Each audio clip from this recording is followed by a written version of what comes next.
행사 시작하겠습니다. 지금 이게 강당에 중계가 되고 있을 겁니다. 그래서 지금 제 목소리만 잘 나가면은 자료식으로 설명이 진행되도록 그렇게 할 테니까 지금 강당에 모이신 분들에게도 설명의 진행 차질 없도록 그렇게 진행하겠습니다. 원서 접수가 시작을 했고 하루가 지났고 제가 좀 전에 저희 직원들한테 보고를 받으니까 서울 서영고 주요 10개 대학의 평균 경쟁률 0.23대 1로 좀 전에 저한테 보고 올라오던데 원서 접수가 시작했고 하루가 지난 저녁 7시에 정시 지원 전략 설명회 참 아이러니한 시간입니다. 이게 말이 되는가 고민을 참 저도 많이 했습니다. 그래서 이거를 어제 해야 될까 하면서 제가 이번 설명회는 저희 종락원에서 처음입니다. 저도 이날 설명회 하는 것 자체가 다 정보를 까드리는 게 가장 중요하다. 이 정시 입시 정보는. 그래서 시간대별로 제가 그냥 있는 자료를 욕을 먹든 말든 다 드립니다. 그냥 공개 자체를 철저하게 하는 게 저도 입시 정시를 이렇게 보면서 이걸 이렇게 함부로 얘기해 주시는 사항도 아닌 거고 같이 이게 교감이 돼야 납득이 돼야 이게 되는 건데 너무 지나치게 전산에 의존해 가지고서 전산에서 된다 안 된다 이 회사 틀리고 저 회사 틀리고 이걸 부모님들이 판단을 한다라고 하는 거는 이건 저도 수험생 부모님을 겪어봤지만은 이건 아니다라는 생각이 제가 좀 들어서 올해 처음입니다. 저희 회사에서 저희 종락원 데이터가 나가는 게 아니라 종락원 데이터도 뭐 일부는 들어왔겠죠. 전국에 있는 모든 수험생들의 데이터가 지금 모든이라는 말은 가장 표현이고 10만 명 넘게 계속 데이터를 지금 돌아오는 것들을 금년도 수험생들 자료를 지난주까지 계속 공개를 했습니다. 그래서 채점 결과가 나오고 그 다음에 수시 최초 합격자 발표가 되고 빠져나가고 그때까지는 정보를 다 드렸고 지난주 설명회 때까지 다 드렸고요. 그 다음에 수시 추가 합격이 통보가 되기 시작했고 12월 24일 밤 10시까지 끝났고 그때까지 벌어진 상황들 그 다음에 다 끝났죠. 추가 등록까지 25, 26, 27, 28일까지 벌어지는 상황들 점수대별로 어떻게 지금 현재 응집하고 있는지 그 부분들의 데이터가 지금 오늘 말씀을 드릴 거고 그래서 29일 오늘 불가피하게 잡았습니다. 그래서 제가 오늘 아침 오전 10시부터 목동부터 시작해가지고 지금 5번째 지금 서울 전역을 지금 돌고 있고 또 이 설명회는 온라인 생중계도 안 합니다. 그래서 오프라인에 오신 분들에게만 지금 자료집을 나눠드리고 설명회가 진행이 되고 있고 그렇습니다. 그래서 한번 제가 말씀드리는 이 자료, 보여드리는 이 자료 자체가 맞습니다라고 제가 말씀을 드리는 게 아니라 여러분들도 지금 거의 웬만한 대학들 다 결정이 됐고 이래저래 다 체킹을 끝났다라는 걸 저도 잘 알고 있습니다. 그래서 지금 혹시나 자료를 전해드리는 게 오히려 혼선을 줄까 굉장히 걱정도 많이 했었는데 혼선보다 확정적으로 결정했던 것들이 더 확정적일 수도 있는 거고 또 혹시나 뭔가 엣지 포인트가 하나 있다라면은 내일까지라도 한 번 더 점검을 좀 해보면서 좁혀 나가는 게 어떨까라는 마음에서 자료를 드리는 거니까 그렇게 이해를 해주시고 안 따라오셔도 좋고 다 좋습니다. 다만 제가 봤을 때는 통계적 유기도가 있다라고 하는 부분들을 어제 오후까지 다 체크를 하면서 엄선했다라는 부분을 일단 우선적으로 말씀을 드립니다. 오늘 아침에 계속 상담을 저도 뭐 민원이라고 하는 건데 저한테도 직원도 뭐 제 친구가 전화 와가지고 내일 한 집안에 만나서 뭐 어떻게 하고 뭐 연차를 낼 테니까 얘기하고 그러는데 우리 상담을 해보니까 전반적으로 어떻느냐라고 그랬더니 저희 직원들이 그런 얘기는 하대요. 일단은 첫 번째가 성적이 너무 불규칙적입니다. 학생들 대부분들이. 그래서 하나가 좀 잘 나오면 다른 게 엉망으로 나왔고 이렇게 굉장히 불규칙적이 됩니다. 지금. 그래서 나름 뭔가 좀 가장 안정적인 분위기가 좀 느껴지고 있다. 그리고 상위권에서는 교차 지원을 하고 있지만 해봤지만 잘 안 찾아진다 지금 원하는 대학들이. 그리고 중하위권 쪽으로 내려갈수록 오히려 문과든 이과든 상호 크로스 체킹을 굉장히 활발하게 진행을 하고 있다. 이렇게 얘기를 하더라고요. 그래서 이거는 막상 현장에서 상담을 하는 사람들이 얘기인 거니까 대강 어떤 이런 분위기도 한번 전해드리고요. 오늘 0.23대 1은 작년 4일 동안 원서 접수를 나눌 수 있는데 올해 3일 동안 다 압축한다라고 그랬죠. 작년에도 오늘 1일차는 0.23대 1이었고 오늘 또 0.23대 1입니다. 그냥 루틴하게 돌아가고 있는 상황이더라고요. 지금 최고 높은 게 대학은 아직 기억을 못해 0.34대 1까지 올라가는 대학도 있고 그렇습니다. 지금. 자, 여러분, 제가 지난주에 그랬죠. 수시에 합격의 패턴을 한번 보는 것도 참고를 한번 해볼 필요가 있다. 왜냐하면 수시에 벌어지는 상황들이 어쨌든 보면은 정시에 뭔가 선행적인 지표가 될 수도 있다. 그래서 수시 때는 어쨌든 지금 현재 금년도 수험생이라는 거죠. 어떤 일들이 벌어졌는지를 한번 복기를 한번 해볼게요. 자, 서영고 이거 왜 그러냐면 최상단부터 봐야 됩니다. 최상단에서 어떻게 됐느냐가 계속 밀어 올리고 빠지고 밀어 올리고 빠지고의 하나의 지금 그러니까 기점이기 때문에. 그래서 이 규모를 한번 먼저 보면은 서영고 전체, 자, 연세대학교 올해 합격을 했다. 94.8%가 일단 딴 데 다 붙었네요. 그 다음에 고려대학교가 88.1% 합격생 중에 딴 데 다 붙었다. 거의 다가 지금 다른 데 붙었다. 이렇게 일단 볼 수 있고 4,667명 인원이었고 최근 5년 새 최고네요. 일단 서영고, 연세대, 고려대가 최근 5년 새 최고로 중복 합격이 많다. 그 다음에 인문계가 2,042명, 연세대학교 89.8%, 고려대학교 86.4%로 2,042명. 이것도 5년 새 최고치로 지금 돌았다. 그 다음에 자연계가 2,589명, 연세대학교 자연계는 102.9%. 추가로 막 나가고 이런 모집 정원을 넘어가는 수치가 지금 현재 중복 합격이 됐다. 이것도 5년 새 최고. 수시에 예비 번호가 돌지 않은 학과는 연대고대에서는 거의 없다. 서울대학교는 24개 학과, 자연계에서는 7개 학과. 이렇게 지금 현재 추가 예비 번호가 아예 안 돈 학과들도 있다. 3페이지. 서울대학교 심리학과, 언론정보학과, 철학과, 사회복지학과는 아예 한 명도 안 돌았습니다. 24개 학과가. 이게 과연 정시에서도 이런 상황이 발생할 수 있을 것인가 한번 생각을 해볼 만한 학과들인 거고, 자연계열에서는 서울대학교 의학과, 물리학전공, 산업공학과, 수리과학부 이런 7개 학과들에서는 단 한 명의 추가 예비번호가 돌지 않았습니다. 여기들은. 그 다음에 4페이지. 인문계열에서 서울대학교 경제학부 5명, 경영대학 3명 최종 예비번호 돌았습니다. 이 8명이 어디로 갔을까? 이례적으로 많습니다. 이 정도는. 한 명 정도 나오던 것이 지금 8명대까지 나왔다는 이례적으로 많다. 경희대, 한의대, 인문계에서 뽑는 쪽으로 빠졌을 것으로 추정이 된다. 연세대학교 융합인문사회과학부가 130명 모집에 180번 예비번호까지 돌았다. 고려대학교 경영대학이 203명에서 244번 예비번호까지.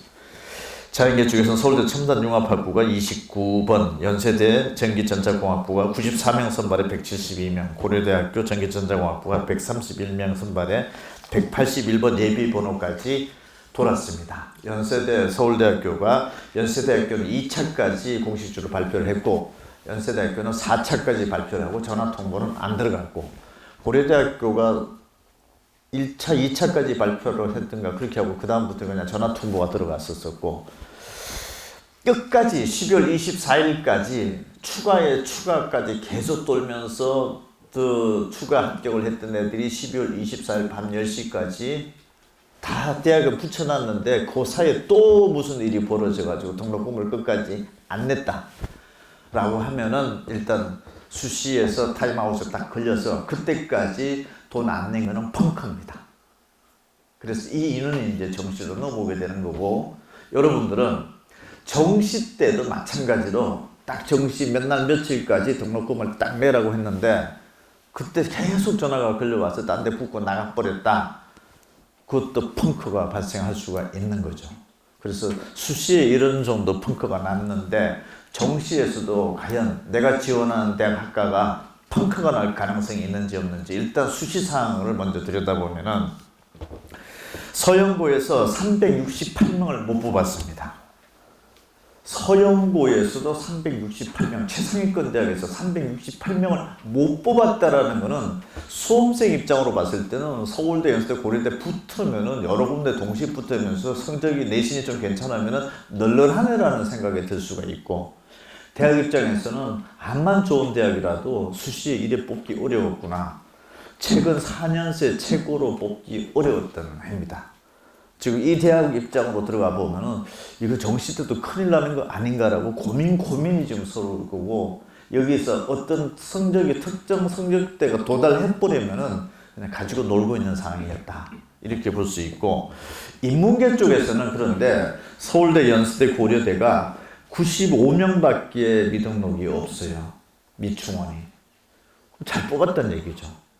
그럼 인문계 쪽으로 놓고 봤을 때는, 대학 입장으로 봤을 때는 그래서 뽑고 나가고 했다 하더라도 더 집어넣기가 용이했었고 더 이상 붙지 않았다.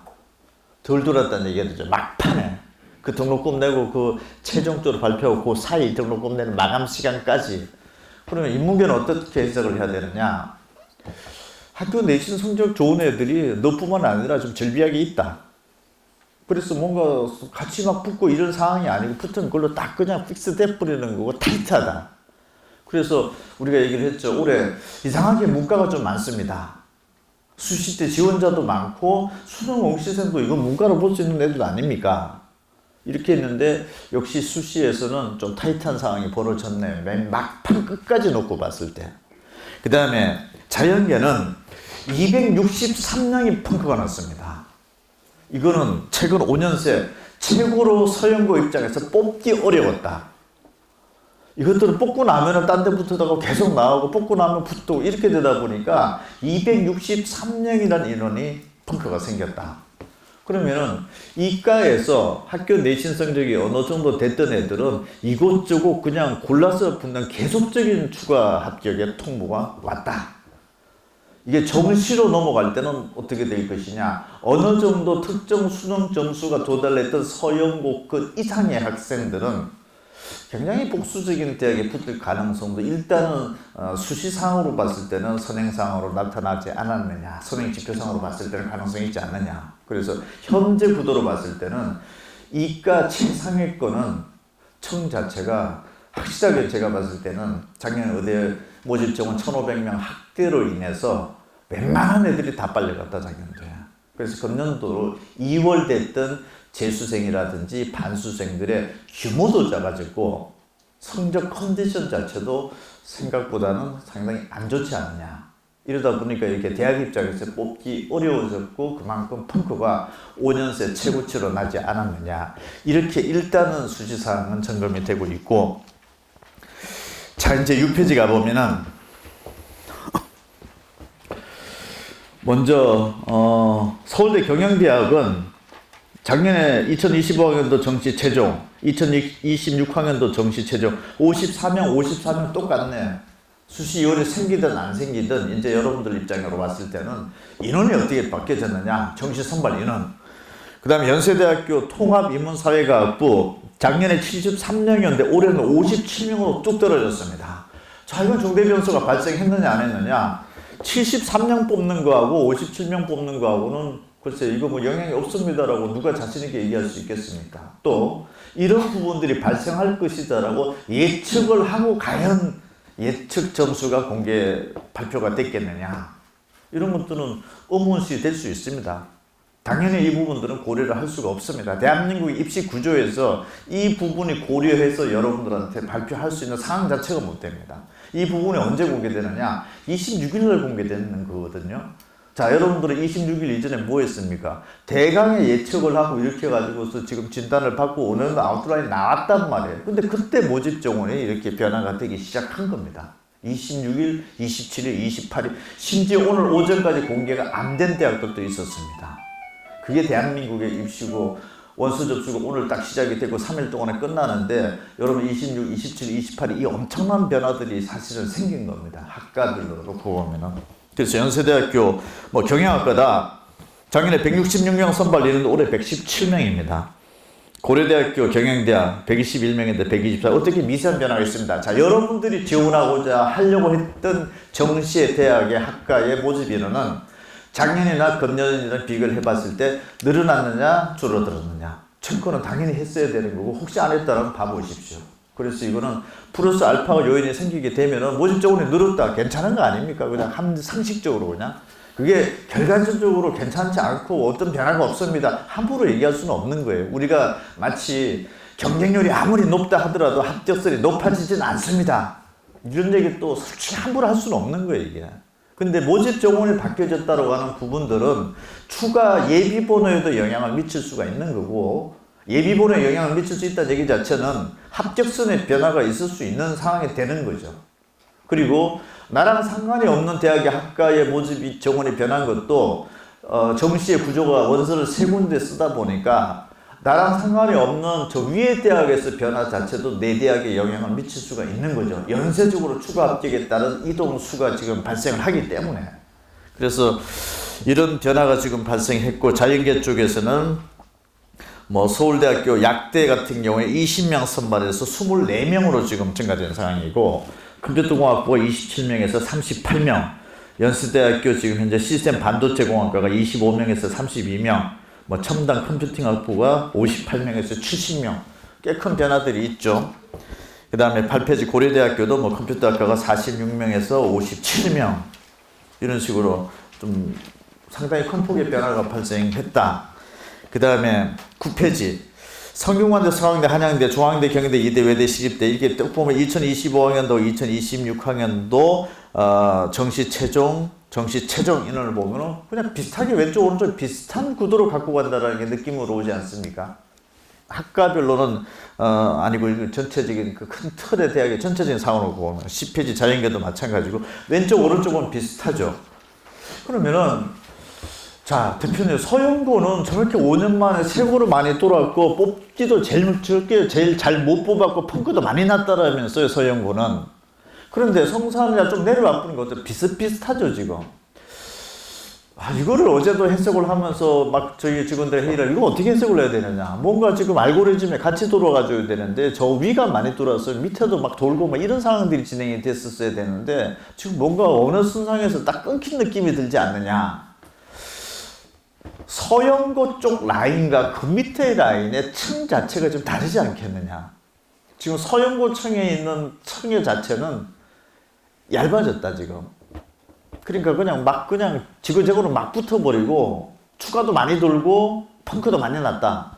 밑에 쪽으로 놓고 보면은 굉장히 타이트하게 지금 몰려져 있는 상황인 것 같고, 특히 인문계는 더 그렇고, 뭐 자연계도 이 상황을 놓고 보면은 이게 최상위층, 메디컬적인 부문과 일반적인 성산 라인으로 내려오면서 뭔가 층 자체가 완전히 다른 구름대가 형성이 되어 있는 것 같지 않느냐라는 생각이 조금 듭니다. 현재 상황 구도로 봤을 때. 그러면 최상위권 서영고권 이상의 학생들은 이 정도의 분위기다라고 하면은 그냥 소신 있게 한번 지르는 게 답이지 않겠느냐. 이 스펙트럼 안에서, 최상단 스펙트럼 안에서 굳이 내려갈 필요가 있겠느냐. 층이 좀 얇아졌다라는 뭔가 분석이 좀 나오고 있다라면은 성산 쪽 입장으로 봤을 때는 저 위에 애들이 굳이 또 안 내려올 수도 있겠구나라는 생각이 조금 들 수도 있고 그런 상황이지 않겠느냐. 굳이 큰 어떤 이 수험생들의 흐름도로 놓고 보면은 그 다음에 11페이지. 자, 의대 라인을 한번 봤더니 어제 이 자료 만들 때까지 지금 39개 대학 중에서 35개 대학이 발표를 했는데 2026학년도 43명을 못 뽑았더라고 이게. 그런데 작년에는 동일 기준으로 보면은 35개 대학 기준 67명을 못 뽑았다가 올해는 43명이 됐으니까 못 뽑은 건 확 줄었죠. 왜? 대학 입자로 봤을 때는 모집 정원에 1,500명이 자기네 늘었다 올해 줄었기 때문에 뭐 중복으로 합격하고 이런 거는 줄 수밖에 없고 의대 들어가기가 좀 어려워졌다 이렇게 볼 수 있죠. 그런데 의대 모집이 확대되기 전 해가 2023학년도고 2024학년도죠. 이 두 개 년도를 비교해 봤을 때는 못 뽑은 게 확 늘었어요, 지금. 수치가. 2022학년도는 조금 의미를 달리 해석해야 됩니다. 2022학년도는 약대가 학부로 전환되는 첫 해였었고, 또 어전원이 완전 의대로 학부로 전환이 완료된 시점이 2023학년도부터입니다. 그래서 2023학년도와 2024학년도 상을 놓고 보면은 의대 뽑기가 참 어려워졌다. 이렇게 해서 공식적으로 나온 거는 50명이 나왔습니다. 39개 의대에서 50명을 못 뽑았습니다. 올해. 작년도에 39개 의대를 따져보면 한 80개가 됐던 거고, 그 2024학년도하고 2023, 2024학년도에 비해서는 많이 못 뽑았습니다. 의대가. 그리고 50명을 전체적으로 못 뽑았는데 이 중에서 48명이 지방권 의대고 서울에서 두 명이 나왔는데 연대 1명, 고대 1명에서 못 뽑았습니다. 이거는 어떻게 해석을 해야 되느냐? 왜 많이 늘었을까? 의대 모집 확대 전 상황이랑 좀 비슷하게 나와야 되는 건데 올해 왜 의대 뽑기가 더 어려워졌을까? 작년도보다 80명에서 50명 줄어든 거 납득하지. 의대 모집 정원이 1,500명 확 줄었으니까 그걸로 이해를 할 수 있는데 확대 전인 상황이나 비교를 해봤는데 왜 의대 들어가기가 상대적으로 좀 쉬워진 거죠. 들어가는 사람의 입장으로 봤을 때는 대학에 못 뽑았으니까 그만큼. 그러면은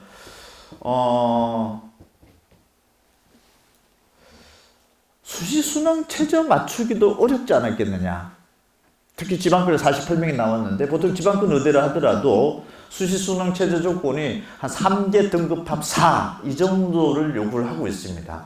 그거 맞추기가 영어 불수능이라서 그것도 영향이 있을 수 있고 사탐을 런으로 인해 가지고서 사탐으로 다 갈아타다 보니까 가탐만 신청한 학생들이 점수 자체가 등급이 잘 안 나왔을 수가 있고 그래서 사탐 런 현상과 불수능 영어 여파 또 1교시 국어 충격이 또 가는 학생들도 꽤 있었을 것 같다라는 이 기타 등등으로 해서 수능 고득점자가 이과에서는 상당히 약화되지 않았겠느냐 현재 이상으로 봤을 때. 그럼 이게 정시 판도로 가면은 가탐 선택을 한 학생들 중에서 점수가 좀 괜찮다라고 하는 학생들은 상당한 프리미엄이 있지 않겠느냐.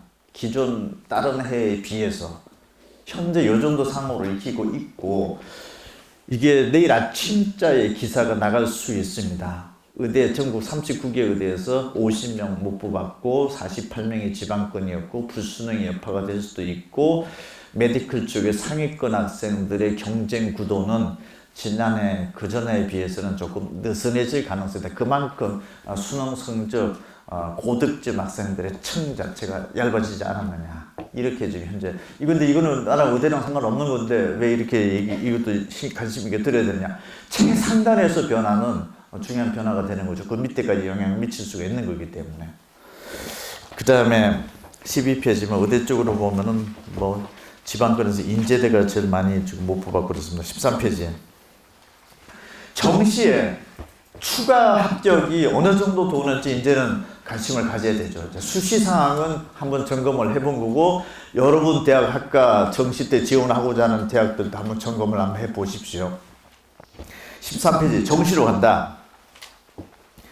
서울대, 연세대, 고려대는 뭐 작년에 많이 돌아왔으니까 다곤 때문에 그런 특이한 상황이었고 연세대학교는 지금 현재 한 28.7% 인문계열에서 성수한 쪽에서는 서강대학교가 352명 성취 선발 인원에서 832번까지 그냥 쉽게 얘기하면 돌았다는 얘기가 되고 보통 모집 정원에 236.4%니까 모집 정원 대비 한 2.34배 정도가 돈다.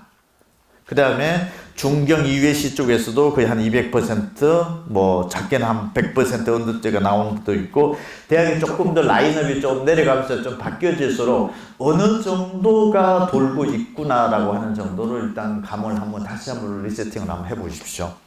14페이지 지방거점 국공립대학과 주요 사립대학 고려대 세종이 한 149%, 연세대 미래가 117%, 나머지 지방거점 국공립대는 한 100% 언더대 쪽으로 모집 정원 대비 추가 합격이 발생을 한다. 15페이지 자연계열도 지금 대학 라인대별로 어느 정도 때가 지금 이제 추가 합격 상황이 벌어지고 있는 것인지를 한번 봐보시고 수시 때도 어떤 일이 벌어졌다. 그럼 여러분들이 이제 정시 때 원서를 낼 때는 정시 때 작년에는 이 정도 상황이 벌어졌었구나라는 생각을 하시면서 정시의 선발 인원의 변화가 생겼기 때문에 이것 또한 뭔가 변화가 있을 수 있겠구나라고 하는 걸 또 생각을 하고 이게 긍정적인 시그널인지 아니면 좀 부정적으로 받아들이면 조금 보수적으로 판단을 해야 되는지 또 내가 정시에 이 대학 이 학과의 원서를 내려고 하고 있는데 이 대학 이 학과는 수시 때 어떤 상황이 벌어졌던 건지 수시 때는 아예 예비 번호가 돌지도 않은 학과였다라든지 또는 수시 때 예비 번호 좀 많이 돌았던 학과들이다라든지 이런 부분들도 한번 점검을 할 필요가 있고 이게 가군이냐 나군이냐 다군이냐에 따라서도 뭐 그런 상황이 기본적인 사항들은 좀 점검을 할 필요가 있고 그러네요. 17페이지 서울대, 연세대, 고려대에서 인문자연으로서 추가 합격이 작년도에 가장 많이 발생했던 1, 2, 3 학과들입니다. 그러면 이 대학을 내가 지원한다라고 하면은 최고 많이 돈 게 이 정도인 거니까 나머지 학과들은 이거보다는 조금 언더로 돌겠구나라고 하는 감을 좀 잡으시고 그 다음에 18페이지는 아예 발생조차도 정시에서 안 하는 학과들 아까 수시에서도 서울대 지금 정시 쪽에서는 수리과학부, 통계학과, 화학교육학과 뭐 이런 거는 아예 발생도 안 하고 서울대학교 교육학과, 사범대 같은 게 아예 발생도 안 하고 아까 서울대학교 수리과학부가 수시에 금년도에 단 한 명의 추가 합격이 없었다고 그랬죠. 작년도 정시에서 이런 패턴이 나타나 한 명도 없었습니다. 그 다음에 19페이지 성균관대, 서강대, 한양대 라인 쪽에서는 어떤 대학 학과들이 1, 2, 3로 정시 추가 합격이 제일 많았다. 인문, 자연, 그 다음에 20페이지는 중앙대, 경희대, 이대, 외대, 서울시립대 그 다음에 21페이지 아예 그냥 한 명도 안 나온대. 경희대, 한의예과, 인문계요. 22페이지 건국대, 동국대, 홍익대, 숙명여대 라인에서는 어느 학과들이 지금 많이 발생을 했느냐. 24페이지는 국민대, 숭실대, 세종대, 단국대, 인하대, 아주대. 그 다음에 27페이지는 강명대, 강운대죠. 명지대, 상명대, 가톨릭대, 서울가기대. 그 다음에 29페이지 한성대, 서경대, 삼육대. 31페이지 직어국, 33페이지 직어국, 자연. 여기까지 한번 점검 한번 해보십시오. 내가 수시에 정시에 원서를 내려고 하는데 이게 작년도에 어느 정도 돌았다고 하더라. 그리고 내가 지금 경학 구간에 아직까지 최종 결정해서 지금 좁혀려고 하는 대학들에 있어서도 한번 어떤 상황들이 벌어졌는지를 두루두루 한번 일단 한번 살펴봐 보시기 바랍니다. 36페이지는 지난주에 제가 이 자리에 설명을 할 때 그때까지 주요 대학에서 변환 표준 점수를 학정 발표한 대학들은 제가 말씀을 드렸고 그 이후에 추가적으로 몇 개 대학들 발표를 했고 이제 모든 대학이 다 발표를 한 건데 발표한 대학들 추가적으로 보면 성균관대학교가 발표를 했고요. 성균관대학교는 서강대나 한양대랑 똑같게 사탐, 가탐 구분 없이 그 100분위 점수에 해당하는 것은 과목 상관없이 이 점수다 이렇게 발표를 했습니다. 그래서 사탐, 가탐, 과목별에 따른 유불 이런 거는 없는 거고 이럴 때는 비슷한 대학 라인대에서 만약에 지원을 한다라고 하면은 탐구를 잘 받느냐 못 받느냐에 따라서 가중치를 많이 두는 대학이냐 적게 두는 대학 이 정도만 체킹을 하면 되는 거고 성균관대학교는 37페이지 보면은 탐구에 30% 적용하는 트랙으로 네가 지원하든지 아니면은 20% 지원하는 20% 가중치를 두는 부문으로 지원하든지 네가 알아서 판단을 하라 이런 쪽에서 지금 발표를 했습니다. 그래서 탐구 성적이 좋다라고 하면은 높은데 반대이면 낮은데 또는 가산점을 안 주는 전형들 이런 쪽으로 선택할 수밖에 없는 상황이고 38페이지 중앙대학교가 추가적으로 발표를 했습니다. 지난주에 여기도 마찬가지로 경희대 외대랑 마찬가지로 탐구 과목별 상관없이 사탐 같은 무슨 과목이든지 간에 100분위에 해당하는 점수는 이 점수다 이렇게 발표를 한 상황이기 때문에 과목별 유불리는 따질 필요가 없고 마찬가지로 탐구에 대한 가중치를 많이 두느냐 적게 두느냐 이 정도만 체킹을 하면 되고 39페이지 확인하면 될 것 같습니다. 지금 와서 이 탐구를 저도 언론에 얘기할 때는 이런 거 변환표준 점수표를 보면서 확인해보라고 얘기하지만 확인할 길도 없고 여러분들 입장에서 지금 상황에서 이제 이 점수대로 저기 대학에 원서 쓰던 아이들이, 수험생들이 지금 현재 탐구 점수가 몇 점인지를 조금 이따 말씀드릴 테니까 그걸 한번 확인을 해보는 게 어떨까 싶습니다. 지금 역으로. 자, 이제 40페이지 한번 가보겠습니다. 제가 시기별로 채점 결과가 발표됐을 때, 그 다음에 최초 합격자가 빠져나갈 때, 추가 합격자가 빠져나갈 때, 모든 게 끝나고 25, 26, 27, 28일 상황에서 맨 오른쪽 것만 이제 봅시다. 이게 남아있는 수험생들의 점수대별로 지금 현재 응집하는 상황들입니다. 인문계 서울대 398.8에서 연대, 서강대, 고려대, 성균관대 384.3까지 이렇게 배열이 되어 있네요. 지금 현재 상태는 쭉 대학이 370점대, 360점대, 41페이지는 지금 330점, 330점대까지 지금 집어넣었는데, 내가 지원하고자 하는 대학에 동그라미 딱 쳐보시고 추세적으로 이게 점수가 높은 아이들이 좀 결집이 되고 있는 상황인지, 아니면 조금 느슨한 상태에서 조금 떨어지고 있는 상황에서 결집이 되고 있는지도 한번 살펴봐 보시고, 점수의 변동이 있다 하더라도 어느 정도 갭 정도가 발생하느냐, 이런 부분들을 이왕이면은 수시 최초 합격자 발표 직후 이후 사항부터 한번 점검을 해보는 게 필요할 것 같고, 지금 채점 결과가 발표됐을 때는 수시에 붙었는지 안 붙었는지 모르는 전체적인 수험생들이 다 지금 집결된 상황이기 때문에 합격자가 빠져나가지 않은 상황이었었고, 뭐 이런 변화가 어떻게 됐는지도 한번 인문계 쪽에 보시고, 42페이지는 자연계 쪽에는 서울대 397.0에서 연세대, 고려대, 한양대, 한국외대 랭귀지 앤 AI 학과 때문에 그런 것 같고, 성균관대, 서강대, 중앙대, 서울시대, 예대, 이것도 마찬가지로 내가 지금 지원하고자 대학의 점수대가 지금 어느 정도 대가 되고 있는 거와 추세적으로 지금 어떻게 높아지고 있는 추세인지 조금 낮아지고 있는 추세인지, 그 레인지가 어느 정도 때가 되는지를 한번 봐보시면서 결정한 대학에서 좀 안심을 할 수도 있고, 아니면은 조금 더 내가 좀 오버적으로 하고 있는 것인지 살짝 의심을 해볼 수도 있고, 아니면 내가 너무 낮게 지금 본 것 아닌가, 내 스스로를, 이런 것들을 한번 점검하는 시간들을 했으면 좋겠습니다. 44페이지 영어는 맨 오른쪽 결론부터 보면은 인문계 서울대, 연세대, 고려대 1.83 등급, 성균관대, 서강대, 한양대 2.17 등급, 서울대, 연세대, 고려대에서는 연세대 1.43, 고려대 2.16, 서울대 2.03. 자연계 쪽으로 보면 서울대, 연세대, 고려대는 평균 1.8 등급이고, 연세대 1.59, 고려대 2.11. 그 다음에 성균관대, 서강대, 한양대 라인에서 2.05, 그 다음에 중앙대, 경희대, 이대, 외대 라인에서 2.51 등급이고 그렇습니다. 45페이지 교차 지원. 인문계인데 가탐2 선택한 학생들, 사탐 하나, 가탐 하나 선택한 학생들, 사탐 두 과목 응시한 학생들의 지금 현재 직별 구도가 이렇게 된 거고, 여러분들 어느 선상에 놓여 있는지 한번 동그라미 쳐보시면서 나랑 똑같은 탐구 응시 조합의 학생들이 다른 대학에서도 이 정도 %로 지금 현재 결집을 하고 있으니까, 혹시나 왜 이럴까라고 하는 것들을 한번 점검을 해 보시면서 탐구 과목이 상대적으로 좀 좋고 나쁘고에 따라서도 한번 마지막 점검할 수 있는 사안이 있는지 없는지는 맨 오른쪽 현재 사항들을 최대치로 참고를 하시면서 한번 체크를 해보는 게 어떨까 싶어서 드리는 자료고, 46페이지는 자연계 쪽입니다.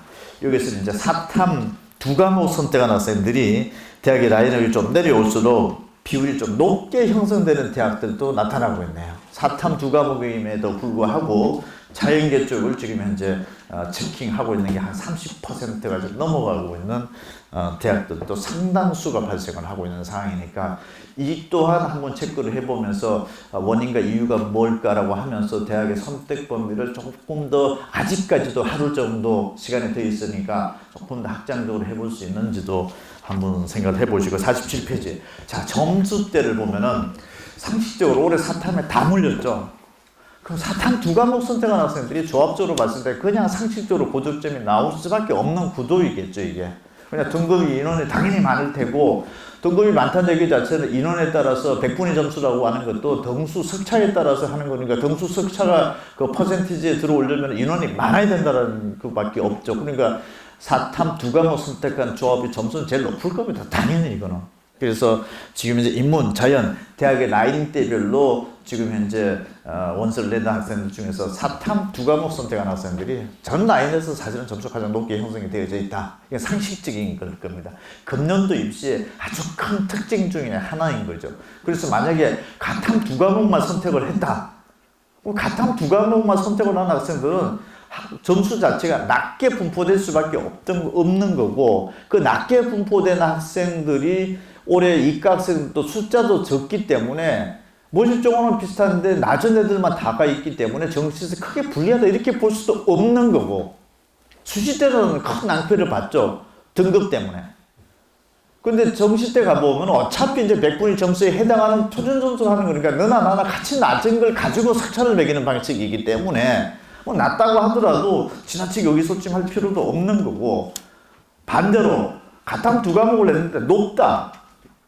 굉장한 프레미엄일 수도 있는 거죠, 이게. 그래서 그런 각도로서 이제 투 트랙으로 해석을 하시면은 정시 때 이제 탐구 과목에 대한 해석은 상당히 달라질 수도 있는 상황이고 그렇습니다. 그리고 48페이지.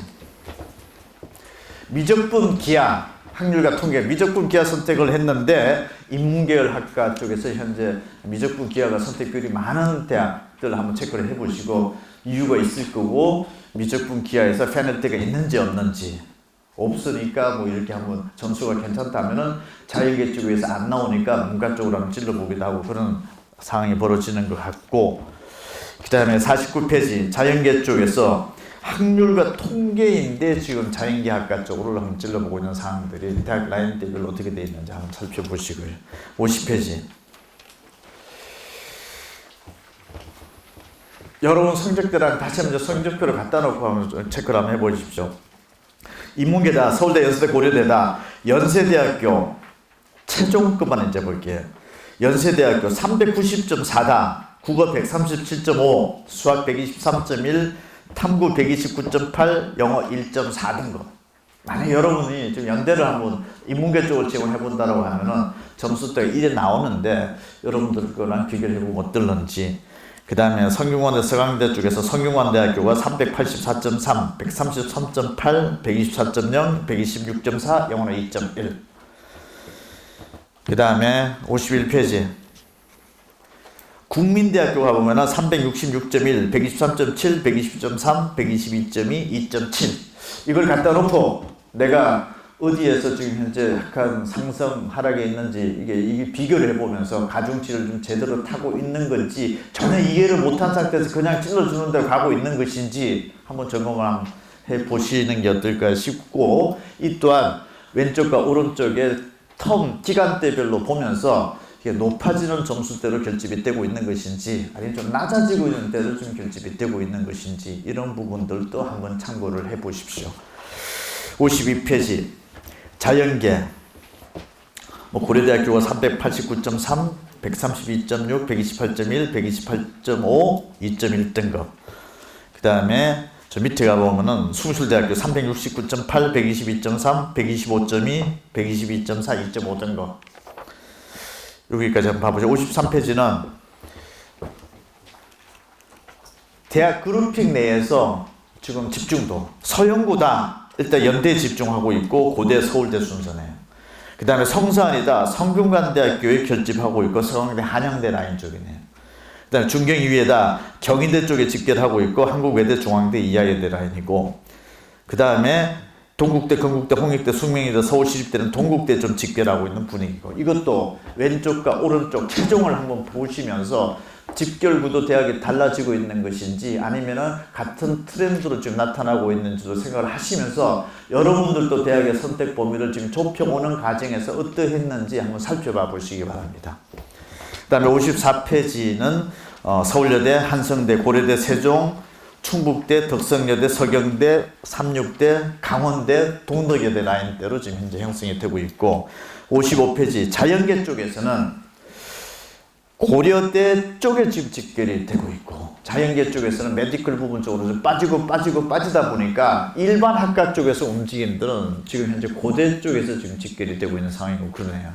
이거 지난번에도 제가 설명을 드렸는데, 이래서 막상 최종 정시 합격 점수가 공개가 될 때는 우리가 생각하는 서열대학 순서와 점수가 꼬일 가능성이 굉장히 높은 데가 자연계 학과들, 의대 양대가 어떤 아이들이 빠져나갈지를 모르고 있는 상황이기 때문에, 그리고 어떻게 점수가 형성됐는지 말씀을 여러 번 드렸죠. 작년도 입시 결과 공개 안 되고 있다고. 그리고 이게 막상 이런 결과로 나왔을 때는 특정 대학이 가장 높은 대학의 점수를 제킬 수도 있는 상황이 벌어질 수도 있는 거고 그렇습니다. 현재 뒷길 구도는 그런데 이걸 말릴 수 없는 게 뭐냐? 메디컬 쪽으로 빠져나가는 것 때문에. 그래서 동시에 붙는다 하더라도 메디컬 쪽으로 빠져나가는 분위기고, 원서를 내는 단계에서부터 지금 현재 관심도가 이렇게 지금 현재 흩어져 있는, 인문계랑 좀 다른 양상인 거니까 자연계 학생들은 최상위권 라인대가 이렇게 형성이 되는 거니까 지금 그런 연쇄적인 이동이 어떻게 발생을 할지에 대해서도 염두를 좀 해보시고, 약간은 소신 지원 쪽으로도 어떨까라는 생각이 조심스럽게 들어오네요. 구도상으로 보면. 그 다음에 성산 쪽에서는 성균관대학교로 직결되고 있고, 중경이대, 외대 쪽에서는 경희대 쪽으로, 동국대 쪽. 이게 대충 비슷한 라인대가 형성이 되는 거 같고, 이것도 추세적인 변화 흐름을 한번 봐보십시오. 자, 56페이지. 점수대별로 쪼개봤습니다. 이건 최종 단계만 한번 집어넣어봤는데 395점 이상이다. 서울대, 연세대, 성균관대 순서대로 지금 현재 나오고 있고, 인문계. 서울대 33.0, 연대 26.4, 성균관대 13.2%, 영어 등급은 2.0, 1.3, 1.8등급입니다. 380점대다. 경희대, 서강대, 한국외대 2.4, 2.6, 2.1등급 영어 등급되고, 365점대다. 국민대, 세종대, 숭실대 2.3, 2.2, 2.1등급. 350점대다. 경기대, 서울여대, 충북대, 명지대 등급은 3.1에서 2.9, 3.5등급 영어. 340점대다. 고려대, 세종, 서울여대, 강원대, 삼육대 3.1에서 2.6, 3.6등급 분포. 330점대 57페이지 320점대 각 점수대별로 내 점수 동그라미 딱 치고, 일반 수험생들은 이렇게 직결되고 있는 상황이고, 영어 등급은 이렇고 비중은 이렇습니다. 여러분들은 어떤 선택지 상황에 지금 놓여져 있는지, 비슷하게 갔는지 안 갔는지 한번 확인해 보시고 해보시기 바랍니다. 58페이지 자연계도 점수대별로 395 이상이다. 연대, 고대, 서울대 순 380점대다. 이런 것도 확인 한번 해보시고, 60페이지는 의대 쪽에서는 우리가 이렇게 점수대를 지금 현재 발표를 했는데, 61페이지 실제 의대 쪽에 지원 의사를 밝힌 수험생들이 점수를, 어제 오후에 이거 회의를 했습니다. 저희 내부에서. 야, 의대 쪽에 너무 극단적인 점수층 애들인데, 이게 지금 현재 우리가 찾아보니까 서울대 점수층이 없어요. 그래서 야, 그러면 우리는 서울대 애들 아예 그냥 지원도 안 해봤다는 얘기가 되는 거니까, 이걸 소비자들이 들으면은 좀 그렇게 생각하지도 않겠느냐. 저도 고민을 좀 하다가 그냥 공개를 하라 그냥 있는 대로. 없을 수도 있다. 진짜 서울대가 30명 정도 뽑는 데서 지금 우리가 온 천재 서울대들이 많을 것 같지만은 실제 한번 어플라이를 해볼 수 있는 자신감 배팅을 가지고 있는 점수대가 굉장히 희소적으로 떨어졌을 수도 가능성이 배제할 수 없다. 그리고 나머지 대학들이 현재 점수 라인대가 이렇게 형성이 되어 있고, 의대들도 거의 대부분의 대학들이 점수 공개 안 했습니다. 작년도에. 그래서 이런 점들이 그냥 사실 그대로 한번 보면서, 이거를 보면서 제가 느낀 게, 금년도 자연계 메디컬 부분 쪽에 뭔가 좀 엉성해 보인다. 점수층 자체가. 그래서 우리 회사뿐만 그런지 모르겠는데 다른 회사들도 한번 확인을 해보시면서 최상위권대가 지금 잘 잡히고 있고 잘 물색이 되고 있는지는 한번 최상위권 학생들은 점검을 한번 해보시면, 제 기준적으로 봤을 때는 조금 약해 보입니다. 찾기가 좀 어려워 보이는 상황도 지금 현재 나오고 있다. 그렇게 좀 보여지고 있고요. 합리적으로 잘 선택했는지를 오늘 자료를 참고는 안 해보십시오. 이게 맞습니다라고 절대 말씀드릴 수가 없습니다. 그래서 저는 대한민국의 정시 입시는 잘 모른다고 얘기하는 게 제일 맞을 것 같고요. 그냥 이 상황을 그냥 같이 공유를 하고 같이 이해를 할 수밖에 없지 않느냐라는 게 대한민국 입시 같아요.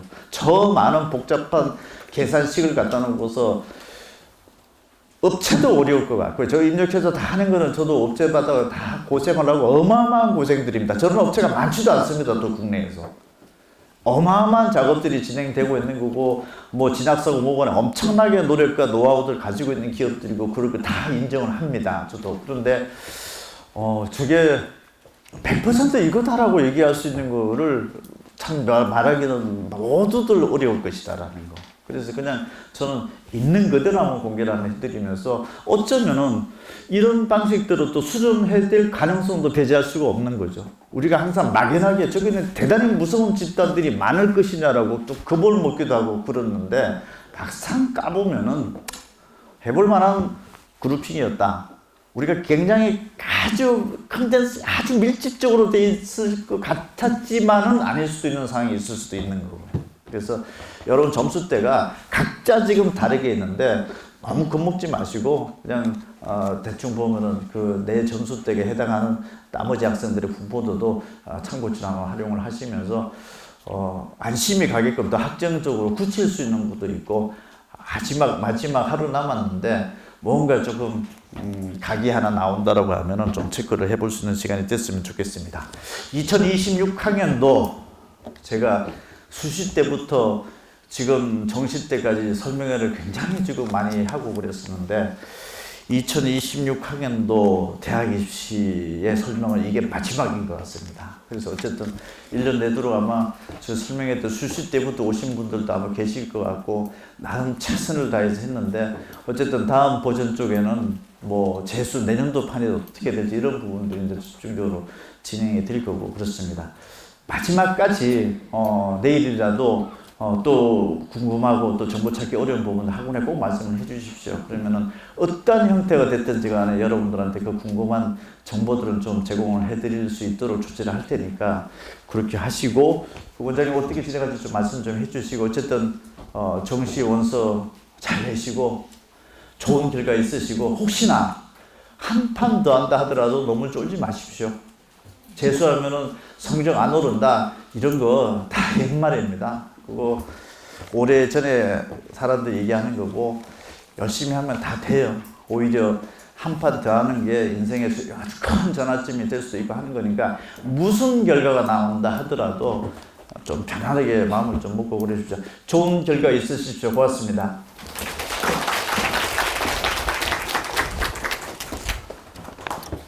안녕하세요. 소개받은 강북종로 신촌의 부원장 김현욱입니다. 제가 뭐 오늘도 이제 설명회도 듣고 이제 또 저도 올해 담임이어서 이제 내일까지도 아이들이 오거든요. 오늘도 왔었고 저번 주에 와서 또 오늘 또 와요. 근데 제가 보면 확실히 입시는 점점 복잡해지는 것 같아요. 특히 영어 같은 올해 변수 이런 말도 안 되는 변수 생기고 또 수학 같은 경우는 예년보다 조금 더 쉬워지긴 했거든요.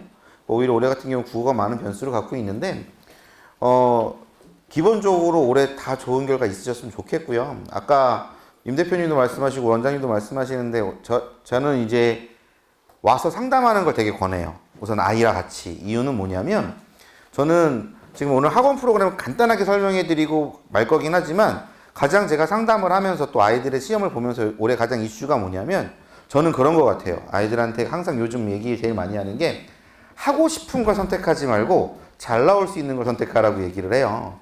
올해 만약에 한 번 더 하신다면 최고의 이슈는 사탐런입니다. 그 이유는 그냥 제가 정확하게 말씀을 드리면 여기서부터 여기까지가 과탐이에요. 과탐에서 사탐런을 하면 도망가잖아요. 위에 있는 애들은 절대 도망가지 않습니다. 밑에 있는 애들이 도망가죠. 그럼 밑에는 그냥 두꺼운 상태 그대로 있는 거예요. 그럼 뭐냐면 3등급을 넘어가는 벽이 훨씬 더 두꺼워지는 겁니다.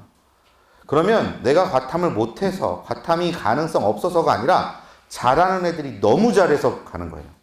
특히 물리랑 화학은요 완전 콘크리트예요.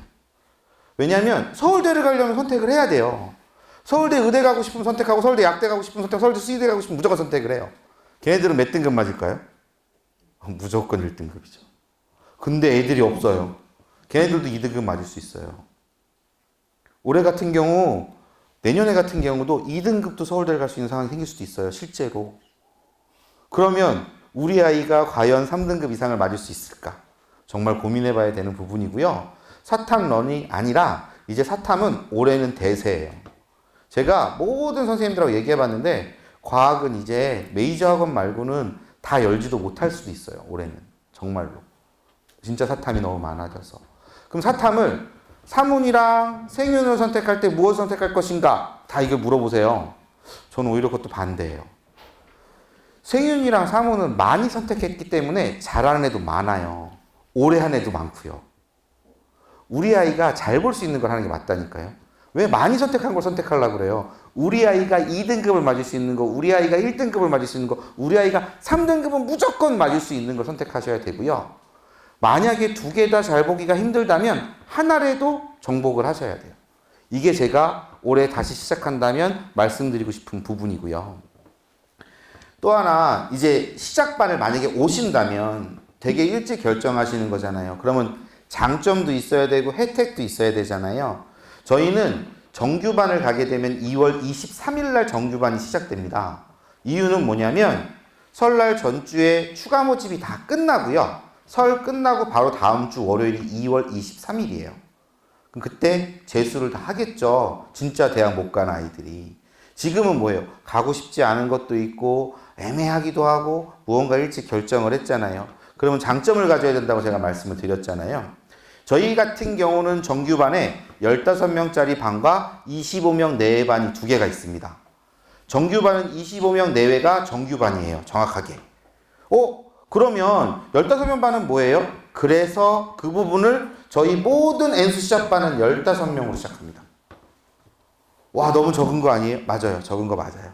근데 요즘은 솔직히 말씀드리면 여기 있는 분들 모두 다 마찬가지일 게 뭐냐면 제가 이렇게 끝나고 다 나가면 2월 20일에 올게요. 2월 달에 올게요. 떨어지면 올게요. 이렇게 얘기하고 나가세요. 이게 작년부터 좀 벌어진 결과인데 미리 선택하기보다는 마지막까지 계속 보는 거예요. 왜? 내가 대학 갈 수 있는 확률이 있다고 생각하고 실제로도 있고요. 근데 이렇게 일찍 오면 장점이 뭐냐? 15명이기 때문에 담임 선생님도 그렇고 저도 부원장이고 원장님도 있고 다 아이들을 더 미리 알 수 있겠죠. 그럼 그 아이가 무엇 때문에 힘들어하는지, 무엇 때문에 재수를 하는지, 그 아이가 어떤 과목이 장점인지, 어떻게 공부를 해왔는지 이런 것들을 알기 훨씬 더 편해요.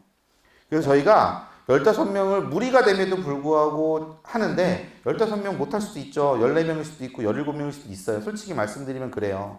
애매하게 17명이면 3반을 해서 4반을 하면 10명밖에 안 되는데 어떻게 한 반을 운영해요.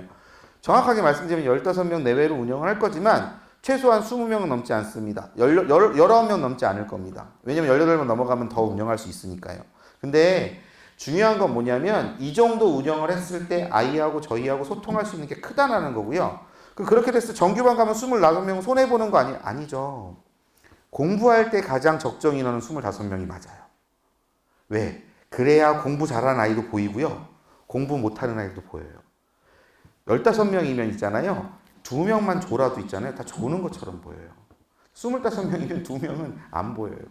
물론 조는 거 있을 수 있어요. 사람이니까 다들. 그러니까 제 생각에는 이거는 다녀보고 선택하시면 되고요. 나중에 또 정규반을 했을 때 선택을 해보시면 돼요.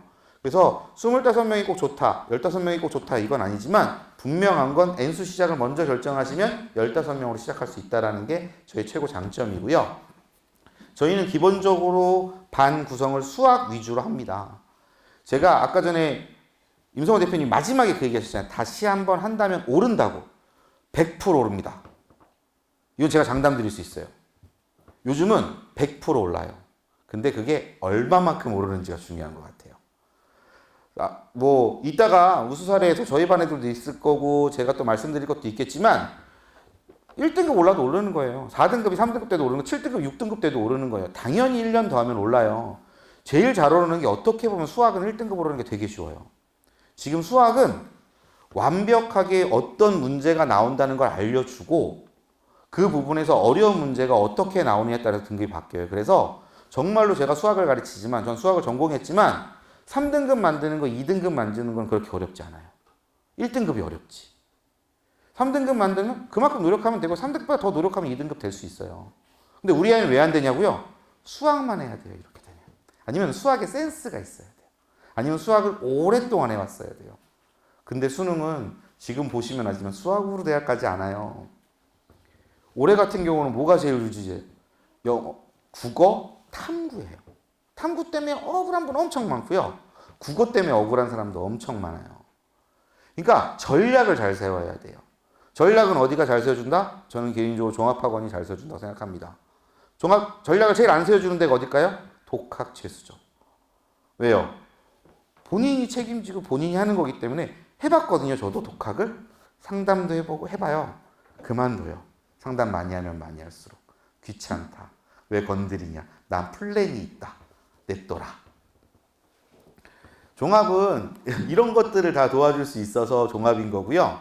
특히 수학 선생님이 수학하지 마 이렇게 얘기했을 때 더 잘 먹혀요. 저는 제가 여기서 한번 말씀드린 적 있는지 모르겠는데 제 막내 처제를 제가 대학을 보냈어요. 제 막내 처제 제가 가르쳤거든요. 그게 인연이 돼서 결혼도 했고. 근데 막내 처제가 교대를 나와갖고 지금 교사를 하는데 30이 넘었어요. 그러니까 그때가 교대가 셀 때죠. 근데 그 아이가 제가 가르쳤죠. 수학 선생님이 수학학원에서 가르쳤어요. 저는 그때 수학 전문학원을 제가 운영할 때인데 그때 가르쳤었는데 그 아이가 한 번도 1등급을 못 맞고 2등급만 맞고 졸업했어요. 근데 그 아이한테 제가 배운 게 하나 있어요. 야, 1등급 맞을 수 있지 않냐? 1점만 더 맞으면 되고 2점만 더 맞으면 되는데. 근데 그 아이가 저한테 이런 얘기를 해요. 선생님, 지금 형부지만 그땐 선생님이었죠. 내가 수학 1등급 맞으려고 공부를 하면 두 과목이 2등급 될지 3등급 될지 몰라요. 수학에 노력을 하는 만큼 차라리 전 딴 데 노력하고 덜 노력하고 수학 그냥 2등급 맞을게요. 그게 제가 대학 가는 길 같아요. 그래서 수학만 2등급이고 다 1등급이에요. 치사하게. 정말로. 학원은 저 하나 다녔는데. 심지어 저한테 사회도 물어본 적도 있었고요. 물론 이제 그런 게 인연이 돼서 된 거긴 하지만 전 그 아이에게 많은 걸 배웠어요. 아, 수학이 대학을 가는데 발목만 잡지 않아도 정말 좋은 과목이 될 수 있구나. 수학이 캐리를 하면 좋겠다. 이끌어주면 좋겠지만 발목만 안 잡아도 이렇게 될 수 있구나. 꼭 수학을 주장하는 게 좋은 게 아니구나. 그 아이의 장점이 있다면 그것을 1등급으로 만들어주고 그 아이의 단점이 있다면 5등급을 4등급으로 만들어 4등급을 3등급으로 만들어주면 되겠구나라고 생각을 했고요. 결국 이런 종합학원 와서 모든 과목 선생님들하고 제가 친해질 수 있었던 계기고 모든 과목 선생님들에게 조언을 구할 수 있었고 모든 과목 선생님들하고 우리 아이들을 상담을 붙여줄 수 있었던 힘인 것 같아요. 일선의 동네 학원을 보내보시면 아시겠지만 동네 학원에서는 수학만 가르치고 영어만 가르치고 국어만 가르치니까 뭐가 문제가 생겨요? 보충날 여기 갔다 저기 갔다 여기 가면 여기 스케줄이 안 맞아요. 이런 거 다 끝나잖아요. 종합학원은 그렇게 만들어 드릴 거라는 거고요. 그런 상담도 지금을 가지고 상담을 해보시면 좋을 것 같아요. 요건 짧게 설명하고요. 이제 제가 학원 프로그램만 설명드릴게요. 아까 말씀드린 15명으로 저희는 시작을 하고요. 당연히 그 부분을 저희가 강조하고 있습니다. 자, 당연히 소수는 선택이 아니라 시대의 필요이다. 15명 가르치는 학원은 아마 종합학원에는 없습니다. 그리고 당연히 15명이니까 1대1 미착이 더 가능하겠죠. 자, 그 다음 소수정의를 지금 강조하고 있기 때문에 다 소수정의랑 연결이 된 거고요. 여기서 말씀드리고 싶은 건 두 번째예요. 이제 뭐냐? 책임교과, 저는 교과 담임이 책임 담임을 하고 있다는 거예요. 뭐냐면 일선의 학원들은 과목 선생님들이 지금 담임을 하지 않으세요. 근데 학교에서는 담임 선생님이 뭐냐면 과목이 있죠. 차이를 말씀드릴게요. 간단하게. 저는 제가 수학 수업을 하잖아요. 그럼 필기를 하지 말라고 그래요. 왜냐면 애들은 멀티가 안 돼요. 필기를 하면 설명을 못 듣고요. 설명을 들으면 필기를 못 해요. 그럼 전 설명만 듣는 게 맞다고 생각해요. 이게 뭐냐면 교과 담임이 하면 공부 방법을 알려줄 수 있다는 거예요. 그 아이가 어떻게 공부를 잘못하고 있는지.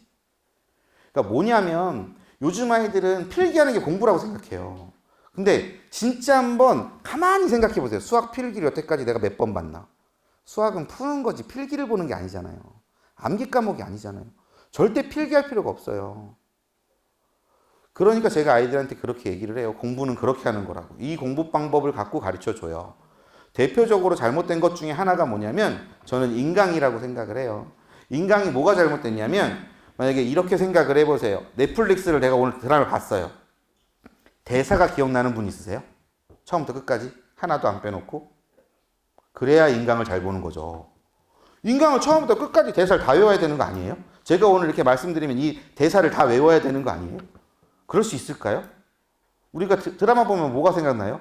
재밌는 거, 나랑 관련 있는 거, 잘생긴 거, 이쁜 거, 맛있는 거, 포인트만 기억나요. 근데 우린 그러면 다 뭐예요? 드라마 봤다고 생각하죠. 애들도 마찬가지예요. 인강 봤으니까 공부했다고 생각하는 거예요. 제가 오늘 슬로건은 뭐냐면요. 변하지 않으면 변할 수 없다예요. 공부 방법을 변하지 않으면 성적은 변하지 않아요. 모든 독재해온 아이들, 모든 실수를 반복하는 아이들은 똑같은 게 있어요. 인강 시간을 늘려요. 그러면 공부를 더 많이 한다고 생각하고 성적이 오를 거라고 생각해요. 그러면 모든 인강 들으면 다 1등급 나와요. 작년에 다 1등급 나오셨어요? 아이들이 1등급 나왔을까요? 왜 그럴까요? 보고 또 본다고 되는 게 아니에요. 저는 이걸 말씀드리고 싶어요. 우리 모든 합격자한테 물어보는 인터뷰에서 어떻게 공부했어요? 물어보면 제일 먼저 뭐라고 대답할 거예요? 교과서 위주로 개념을 충실하게 공부했습니다. 개념 노트를 저만의 방법으로 노트 정리했습니다. 근데 왜 단 한 명도 학원이 겁나게 도움됐어요. 학원 때문에 제가 대학 가는 것 같아요. 저 인강 때문에 대학 가는 왜 한 명도 없을까요? 설사 시대인재를 나오든 대성을 나오든 왜 그런 얘기를 안 할까요?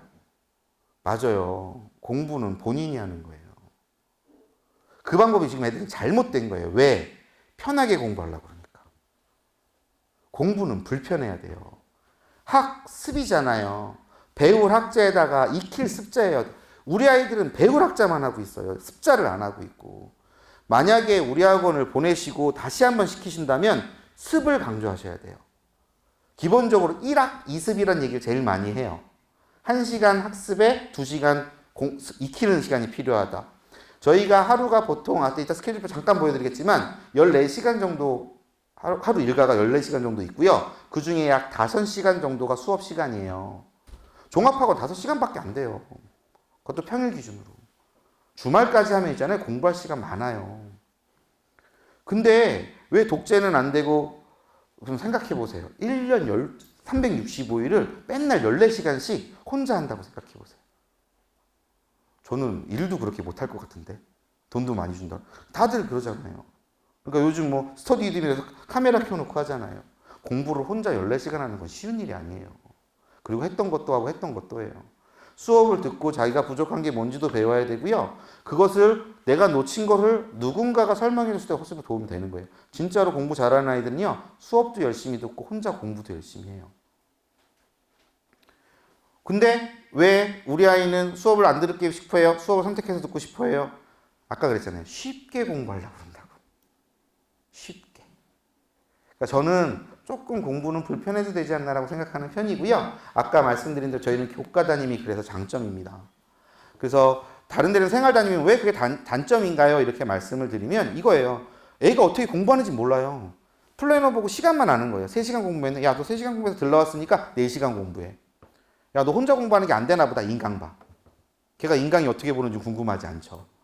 누가 어떤 선생님, 어머니도 옆에 가서 인강 보는 거 3시간 동안 이렇게 본 적 있으세요? 없잖아요. 근데 수업하는 사람은 제가 수업하는 걸 보잖아요. 50분 동안 최소 2시간 동안 일주일에 3번씩 아이가 어떻게 공부하는지 볼 수 있다는 거예요. 지금도 제가 이렇게 아이 컨택을 하면 어떤 분들은 되게 열심히 보고 어떤 분들은 자기 책 보고 막 지금 아까 전에 들었던 거 막 체크하고 있고 다 그래요. 35명은 한눈에 돌아와요. 솔직히 말씀드리면. 그러니까 그런 것들이 장점이라는 거고요. 저는 교과 담임으로서 엄청 담임을 좋아하는 사람 중에 하나예요. 뭐 그런 게 또 득이 돼서 부원장을 하고 있는 거고요. 부원장을 하면서 담임을 안 하겠다라는 게 아니라 우리 학원에서 담임에서 조금 엇나가거나 또 담임이랑 궁합이 안 맞거나 또 저랑 또 궁합이 맞는 아이들은 제가 또 담임도 해줄 거예요. 1대1로. 그러니까 그런 것들도 분명히 장점이라는 거고요. 당연히 뭐 강사진, 종로학원 그냥 당연히 아시니까 저희 기본적으로 학력이 안 되면 못 들어오는 거 다 아시고요. 데이터 분석 요즘 그런 거 안 하는데 없고요. 멘탈 관리 지금 이런 부분으로 할 수 있는 거고요. 뭐 당연히 공간, 뭐 수학, 수강료 이런 것들 나와 있고요. 여기서는 이제 저희가 올해 나온 아이들인데요. 다 올라요. 근데 저는 특징적으로 보면 우리 학원에서 가장 옳은 아이들의 특징을 보면 전 탐구를 강조하고 있습니다. 이유는 뭐냐면요. 탐구가 오르면 나머지들은 조금씩 오를 수 있어요. 근데 국영수는 있잖아요. 4등급이 1년 열심히 한다고 해서 1등급 되는 거 쉽지 않아요. 한 과목만 한다면 가능할지 모르는데 5과목을 하면 수학만, 국어만은 오르기 쉽지 않아요. 그리고 운도 있긴 있더라고요. 제가 보니까. 그래서 저는 사탐을 좀 강조하는 편이고요. 이렇게 올라요. 그래서 이런 식으로 다 오른다고 말씀드리는 거고, 보면 안 오른 것도 있죠. 이 아이 같은 경우는 영어가 안 올랐네요. 수학도 조금 오르고요. 근데 대신 뭐가 많이 올랐어요? 국어가 많이 올랐죠. 2등급 이상 오르면 많이 올랐다고 보시면 되고요. 1등급 오른 건 그냥 당연하다고 보시면 돼요. 1년 동안 수업만 열심히 들어도요. 1등급 정도는 올라요. 그러니까 이 아이는 지금 뭘 많이 공부한 거예요? 맞아요. 탐구랑 국어를 많이 공부한 거예요. 나머지는 그냥 흘러가는 대로 한 거예요. 그 정도는 올라야죠. 학원 다니고 그 돈 투자하는데 흘러가는 대로 1등급 정도는 올라야죠. 물론 2등급에서 1등급은 쉽지 않습니다. 하지만 3등급에서 2등급, 4등급에서 3등급은요. 흘러가는 정도로만 해도 충분히 가능한 등급이고요. 지금 여기도 보면 얘도 하나 떨어졌죠. 영어가 어려웠으니까. 그렇죠. 하지만 탐구가 또 오르면서 나머지가 오른 게 보이죠. 그냥 반대로 생각해 보세요. 얘가 이렇게 맞았는데 여기가 4, 5라고 한번 생각해 보세요. 재수 망했죠. 아, 진짜로 말씀드리는 거예요. 탐구 되게 중요한데 탐구를 다들 뭐라고 생각하냐면 그거 7, 8월에 하는 거 아니야? 아, 그거 공부 잘하는 애들 얘기죠. 내신도 1등급인 애들은요. 7, 8월에만 해도 올라요. 수능 문제만 익히면 되니까. 근데 우리 아이가 내신 1등급인가 생각해 보세요. 내신이 3등급인데 어떻게 수능도 3등급, 수능 1등급 나와요. 그래서 탐구를 먼저 해야 돼요. 왜? 가장 빨리 올릴 수 있는 거고 가장 유지하기 쉬운 거니까. 그리고 자존감도 높아지니까. 누군가 저에게 왜 수학을 잘해요? 왜 수학을 좋아해요? 물어본다면 남들보다 점수가 잘 나와서예요. 탐구 1등급 나오면 와, 나 재수 잘했네. 거기서 시작하는 거예요. 아, 그럼 엄마 칭찬해 줄 거 아니야. 아, 그러면 이제 뭐 하면 돼? 국영수만 조금씩 오르면 돼. 정말이에요. 웃으시지만 정말 이게 자존감을 높여주고 재수한 순간 아이들은 실패했다고 생각해요. 아니에요. 재수는 실수한 거예요. 공부 방법이 잘못된 거고 잠깐 자기가 실수한 거예요. 제대로 걷잡으면 훨씬 더 좋은 방법으로 갈 수 있는 상황이에요. 그러니까 이런 것들을 보면 되신다는 거고요. 이 아이도 영어는 결국 안 올랐지만 나머지는 올랐죠. 수학 같은 경우 5에서 2 된 거 제가 봤을 땐 그래요. 이 아이 제가 아는 아이인데 이 아이는 수학을 확통을 잘했어요. 확통을 잘해서 그런 것들이 좀 되면 수원 수투가 좀 오르니까 막 올랐던 아이고요. 원래 확통을 좀 잘했어요. 그러니까 자기가 잘하는 게 있어요. 그래서 이런 것들 또 이렇게 얘 같은 경우는 지금 7등급에서 1등급 됐죠. 이거는 아마 제가 봐서 선택 과목을 바꿨어요. 선택 과목 바꿨어요. 그런 거 생각하시면 되고요. 뭐 이런 것들 보면 되고 여기는 진짜 되게 많이 올랐죠. 조금 더 가면 제가 가르치는 아이도 있는데 이 아이는 우리 학원에서 거의 잘 본 아이 중에 한 명이에요. 정말 잘 본 아이 중에서. 이유가 있어요. 하나가 그래도 3인데요. 한번 뭐 들으신 분 있는 것 같은데. 여기 물리예요. 물리만 3등급이에요. 얘는 서울대, 공대가 저는 붙을 거라고 생각하고 있습니다. 왜? 물리기 때문에 표점이 좋아요. 그리고 물리를 선택하지 않으면 서울대 지원하지 못하기 때문에 아마 제 생각에는 이 아이는 되지 않을까 싶고요. 솔직히 이 아이가 좀 아쉬운 건 공대 간다는 얘기 안 하고 의대나 치대 간다 그러면 충분히 의대도 갈 수 있고요. 치대도 갈 수 있는 상황이고 약대도 충분히 갈 수 있는 상황이긴 해요. 근데 이 아이는 무조건 공대를 가겠대요. 그래서 저긴 서울대 공대, 연대 공대 썼고 연대 공대는 100% 붙을 것 같다고 생각하고 있고요. 근데 저는 오히려 서울대 공대가 더 빨리 붙을 것 같기도 해요. 느낌상. 왜냐면 그런 애들 있거든요. 여기가 생지는 서울대를 못 써요. 생지는. 그래서 생지가 나온 애들이 연대에 있을 거기 때문에 아마 제 생각에는 오히려 서울대가 더 유리하죠. 왜냐면 서울대에서 물리 선택한 아이들은 의대도 쓰고 다른 데 약대도 쓰고 그렇기 때문에 좀 되지 않을까 싶긴 해요. 그래서 좀 그런 거 있고요. 또 하나 특이한 아이는 얘는 이제 저희 반 제가 가르친 아이고 처음 왔을 때부터 되게 특이한 아이였어요. 되게 특이한 아이인 게 뭐냐면 공부 되게 못하죠. 제가 이 아이한테 대놓고 공부 못한다고 얘기해도 얘는 기분 나빠하지 않아요. 왜? 공부를 한 적이 없어요. 대안학교 나왔어요. 대안학교. 그리고 시험을 본 적이 없어요. 중학교 1학년부터 고등학교 3학년 때까지 똑같은 학교를 나왔어요. 한 60명 계속 3, 40명 계속 되는 말.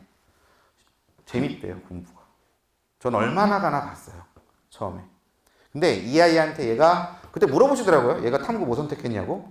얘가 생윤이랑 윤사를 선택했어요. 이유는 뭐냐면 아무래도 공부한 과정이 별로 없기 때문에 좀 더 연관 있는 과목을 했으면 좋겠고요. 아무래도 공부를 안 하는 애들 보면 수학을 진짜 못해요. 계산이 느려요. 계산을 잘하고 못하고가 중요한 게 아니라 계산이 느려요. 안 해봤으니까. 그래서 전 이 아이에게 한 번도 수학을 강조한 적이 없습니다. 가르치면서. 우선 탐구부터 하자. 그래서 생윤이랑 윤사를 3월 달부터 계속 1, 2 나오더니 제가 기억에는 6월 달부터는 1을 놓친 적은 없고요. 9월 달에 한 번 2등급 나오고 결국 수능에도 1, 1은 나왔어요. 근데 6월 달에 나오면서 어떤 걸 했냐면 학원에 특강이라는 게 있어요. 저는 애들 좀 수학 못하는 애 특강을 하거든요. 그래서 영어 특강이랑 수학 특강을 듣더라고요. 그래서 거기서 좀 득을 본 것도 있고요. 정말 다행인 건 뭐냐면 대안학교지만 책은 많이 읽어요. 그래서 국어는 시험을 본 적이 없는 거지 잠재력은 있었던 아이예요. 그런 장점은 있어요. 분명히 말씀드리지만 이 아이는 영어랑 수학을 해본 적은 거의 없지만 영어는 말로만 했죠. 문법이랑 이런 걸 해본 적이 없어요. 독해랑. 근데 국어는 책은 많이 읽었던 아이예요. 근데 왜 이거밖에 안 올랐어요? 얘기한다면 할 게 많아서 그랬어요. 그래서 이 아이는 엊그저께도 상담 와서 저 한 번 더 하고 싶어요. 공부 요렇게 하기엔 좀 아까운 것 같아요. 그랬는데 우선 성적이 너무 아까워서 우선 올해는 쓰고 너는 2월 달부터 해도 충분할 것 같으니까 그 정도 노력을 한다면 다시 한번 생각해보자. 그렇게 제가 돌려보냈고요. 어쨌든 이런 케이스들이 있다라는 거예요. 다 하나하나의 스토리가 있어요. 점수를 올릴 때는 이렇게 각자 아이의 특성을 파악하고 선택 과목부터 시작해서 이런 것들을 거기가 가이드를 잡아준다라는 거고요. 그게 담임으로서의 전 역할이라고 생각은 합니다. 아까도 말씀드렸지만 오르는 건 어려운 일은 아니에요. 어떻게 오르느냐, 어떻게 의미 있게 오르느냐예요. 계속 보면 되게 안타까운 아이들, 물론 여기 안 좋은 사례도 한번 나중에 실어보면 좋겠지만 그런 건 안 싫잖아요. 어느 학원이나. 제 마음속에 안 좋은 사례는 뭐냐면 수학을 잘하면 공부를 잘하는 거예요. 수학을 계속 6월 달까지 붙잡고 있어요. 탐구하라고 해도 수학해요. 제가 도망가면서 수학하고 있어요. 근데 수학이 1등급 올랐어요.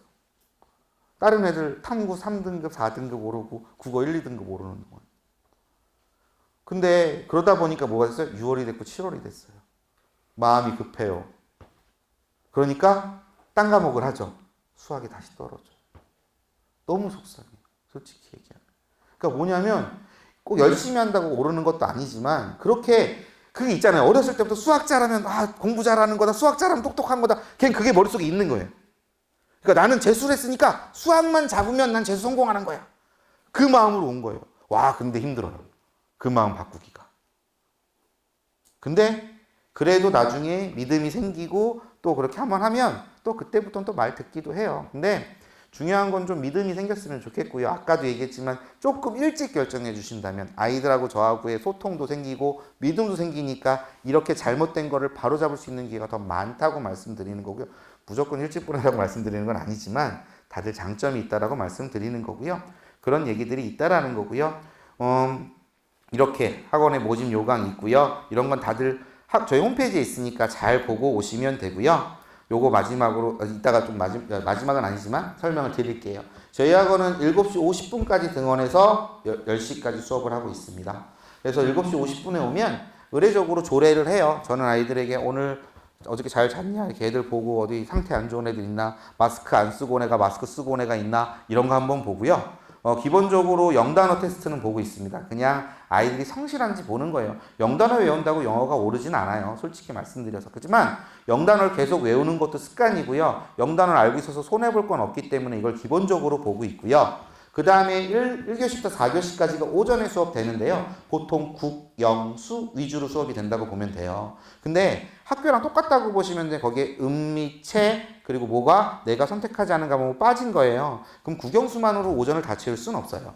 재고 많아봤자 4교시고요. 적으면 2교시도 될 수 있어요. 그러면 너무 적은 거 아니에요? 아까도 말씀드렸지만 수업이 너무 많은 것도 좋은 건 아니지만 너무 적은 것도 좋은 게 아니어서 적절하게 그렇게 배치를 한 거고요. 그럼 오후에 뭐가 있냐? 뭐 수학 같은 경우는 확률, 통계, 미적분 이런 게 들어갈 수도 있고요. 탐구로는 뭐 사탐, 과탐이 들어갈 수도 있고요.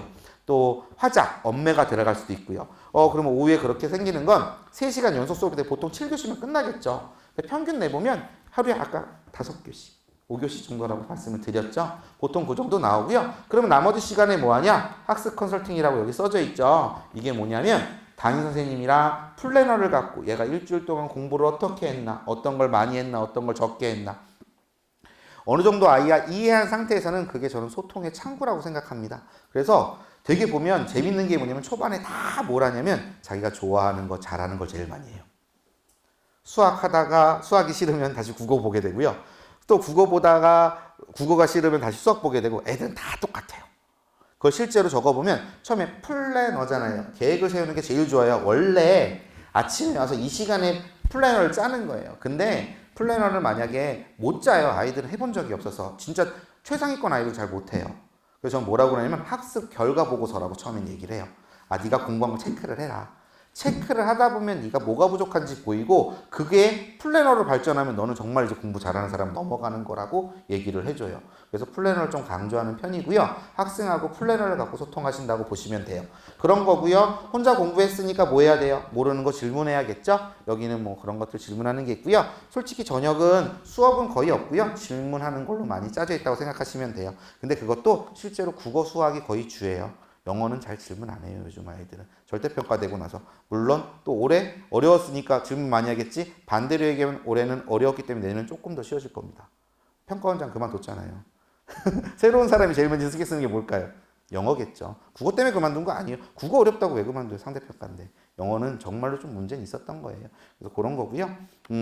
그리고 평일은 이렇게 하고요. 토요일도 저희는 5시까지 진행이 됩니다.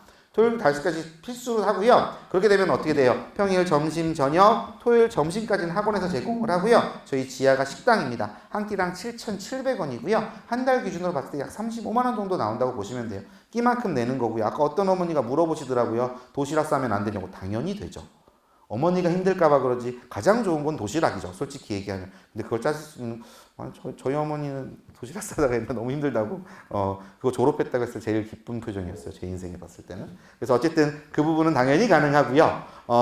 또 점심, 저녁 둘 중에 하나만 하는 것도 가능해요. 단 조건은 도시락을 싸줄 수 있다는 가정하에. 저는 끼니는 몇 끼 챙겨 먹었으면 좋겠어요.